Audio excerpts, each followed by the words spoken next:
people out there, it's Wednesday. That means it's comic book day, and a whole lot of different comic books came out that I was really into. Unfortunately, I had to skip over a couple of them, otherwise I'd just be reading comic books literally all day long. First up, I got Poe Dameron issue number 4. This takes place before episode 7 in Star Wars. This is the whole mission where Poe Dameron was sent out by General Leia to find Lor San Tekka. This is the old guy who knows a lot of information about Luke Skywalker that you see at the very beginning of episode 7. We know how the story's going to conclude because it ends in episode 7, but the whole adventure about how he finds Lor San Tekka is pretty interesting. Poe and his Black Squadron have gone to several different planets. Right now he's on a prison planet where the prison itself is run by a Hutt. Unfortunately, he's made some enemies along the way, including a First Order agent by the name of Terax. It's a good story, and I'm liking the whole prequel story before episode 7, so I am happy that they're doing it. So after that, going into a little bit of the past of the Star Wars universe, we have Han Solo issue number 2.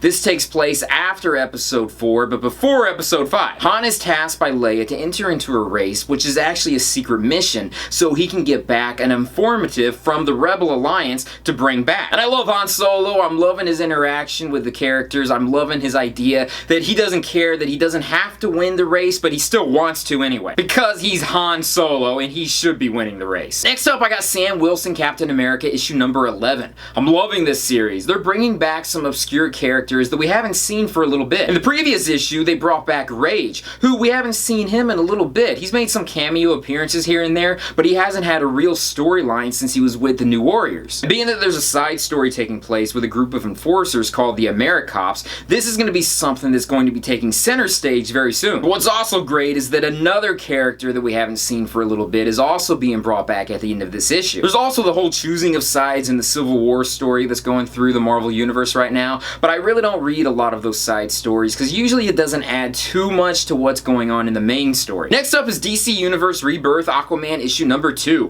Aquaman and Black Manta have been duking it out from the last issue into this one, and they don't resolve their problems in this issue, but they do come to an end temporarily. So things are going to be developing much further according to what's happening at the end of this one. Next up is Batman issue number 2. There are new superheroes in Gotham City. They're called Gotham and Gotham Girl. For the most part, most of the vigilantes of Gotham City have not had any powers. However, this is not the case with Gotham and Gotham Girl. Both of them have abilities that have not been defined completely, but they're very Superman-ish. Batman's trying to determine whether or not he can trust them. At this point, he's just testing them to see how much they really know about being superheroes. Green Lanterns issue number 2. The big bad, or the big bads, have been introduced, which is going to be the Red Lanterns. They're abandoning their old planet of Ismalt.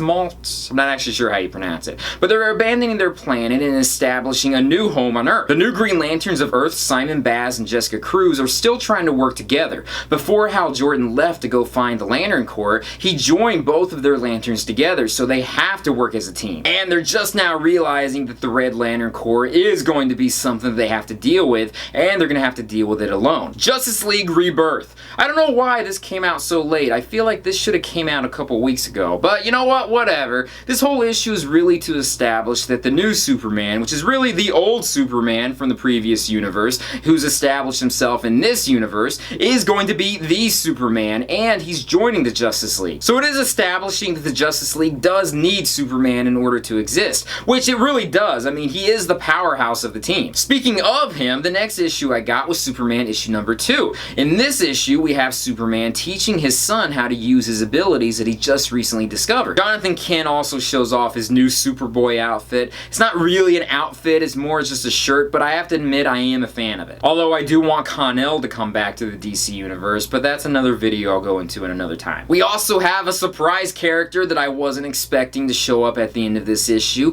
that is probably going to play a big part in the future stories, which I'm really happy about. I also bought the Flintstones issue number 1, but I want to talk about that in a separate video. It was much more serious than I thought it was, so I want to go a little bit more in depth to it. But anyways, that's my comic load for this week. What'd you guys get? Leave comments down below and let me know. But that's it for now. Be sure to leave a thumbs up if you liked my video, subscribe to my channel when you get a chance, check out my Patreon site, my social media sites, and everything else I do out there. Peace, love, namaste, and I'll see you guys later. Peace.